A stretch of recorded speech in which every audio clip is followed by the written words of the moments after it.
Você já se perguntou por que está vivendo essa vida neste exato momento, fazendo exatamente o que faz? Talvez nunca tenha parado para refletir com calma, porque a rotina não deixa. Mas quando a mente encontra silêncio, essa pergunta aparece como um sussurro incômodo. Por que tudo isso? Trabalho, estudo, obrigações, expectativas e frustrações. Será que existe um motivo maior por trás? Ou será que no fundo nada disso tem realmente sentido? Essa é a questão central do niilismo. A possibilidade de que não exista um propósito absoluto, que o universo não tenha escrito nenhum destino especial para você. É como se estivéssemos em um barco solto em alto mar, navegando sem mapa e sem bússola, sem posto definido. E perceber isso pode ser aterrorizante. Nietzsche dizia que encarar o niilismo é como olhar para o abismo. Quando você percebe que não há um manual universal de como viver, que os valores que você segue foram inventados por outros, passados de geração em geração, começa a se sentir como alguém que acabou de apagar todas as instruções escritas em um quadro negro. De repente, a vida parece nua e sem direção. E esse vazio é assustador, porque o humano é uma criatura que teme a falta de respostas. Preferimos acreditar em qualquer história do que aceitar o silêncio. Mas o silêncio pode ser libertador. Imagine que todas as certezas que você carrega, sua profissão, sua fé, seu papel social, até mesmo o seu nome, sejam apenas camadas que podem ser retiradas. O que restaria de você se tudo isso fosse arrancado? É aí que muitos entram em desespero. Sem as máscaras e sem os rótulos, sem o manual de regras, sobra apenas o vazio. E é nesse vazio que o niilismo se instala. Só que o que parece ser o fim pode ser, na verdade, um começo. E se nada tem um sentido fixo, então tudo pode ter o sentido que você escolher. Isso é assustador, mas também é uma dádiva. É como se o universo tivesse te entregado um quadro em branco. No início, você pode até se sentir perdido diante dele, sem saber o que desenhar. Mas com o tempo, percebe que é justamente essa liberdade que torna a sua vida única. Jean-Paul Sartre chamava isso de condenação à liberdade. Não existe roteiro pronto, não existe justificativa externa. Você é livre e, por isso, é totalmente responsável pela escolha que você faz. Não pode mais se esconder atrás de "foi o destino" ou "era assim que tinha que ser". Tudo o que acontece é, em parte, fruto da sua decisão. E essa é uma carga pesada, mas também uma forma de grandeza.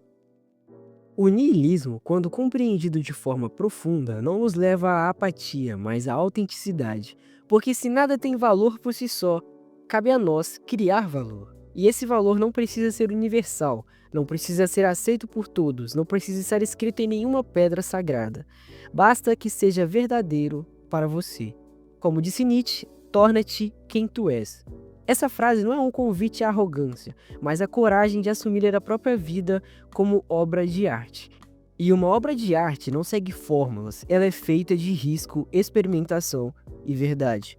Muitos rejeitam o niilismo porque o veem como um caminho para a desesperança. Mas pense, se tudo fosse fixo, se o sentido já tivesse dado de antemão, você seria apenas um ator repetindo um roteiro escrito por alguém. Seria previsível, seria mecânico. É justamente a ausência de destino que abre espaço para a liberdade. A vida só é realmente vida porque é incerta, porque pode ser moldada, porque o amanhã não está escrito. E esse não saber, esse caos, pode até ser fértil. Marco Aurélio, o imperador estoico, dizia que daqui a pouco você terá esquecido tudo, daqui a pouco todos terão esquecido você. Isso pode soar duro, mas é, na verdade, um chamado para a presença. Quando você entende que tudo é passageiro, a corrida por títulos, status e reconhecimento perde força. Não porque não tenha valor, mas porque deixa de ser o centro da sua existência. Você para de viver para os outros e começa a viver por si mesmo. O que fica é o agora, o instante presente. E quando o presente é tudo o que temos, viver com intensidade deixa de ser uma opção e passa a ser uma necessidade. Muita gente tenta fugir do niilismo, correndo para ideologias, religiões ou sistemas que prometeram respostas prontas. E é compreensível, porque a liberdade assusta.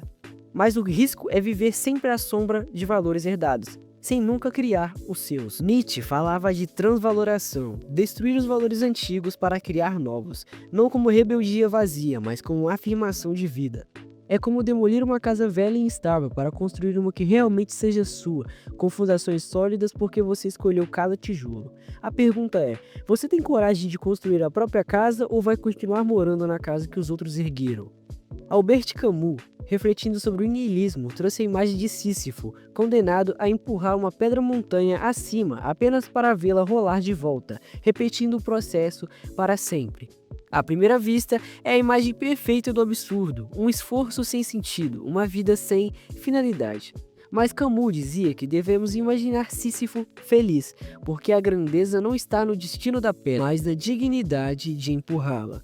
O valor está no ato, não no resultado, e essa é talvez a resposta mais profunda ao niilismo. Não esperar que a vida tenha um sentido, mas escolher viver de forma que ela tenha valor para você, aqui e agora. Pense nisso. Se o universo é indiferente, se ele não se importa com quem você é, o palco está livre. Você não tem que seguir um papel pré-escrito. Pode criar, errar e recomeçar. Pode buscar a vontade, não porque alguém disse que ela existe, mas porque você sente que vale a pena. O niilismo, em sua essência, é o chamado mais radical à autenticidade. É o grito silencioso que diz: ninguém vai viver por você, então viva por si mesmo. E sim, no fim todos nós seremos esquecidos, mas será que isso importa? Talvez a verdadeira grandeza não esteja em ser lembrado para sempre, mas em viver de tal forma que, enquanto durar, sua vida tenha sido plena, intensa e verdadeira. O vazio que o niilismo mostra não é um vazio de morte, mas um espaço de criação. O que você vai fazer com ele depende apenas de você. E se esse vídeo te trouxe algum tipo de reflexão, eu vou te pedir para deixar o like e se inscrever no canal, porque isso me motiva muito a trazer mais vídeos como esse. Muito obrigado por assistir até aqui e até o próximo vídeo.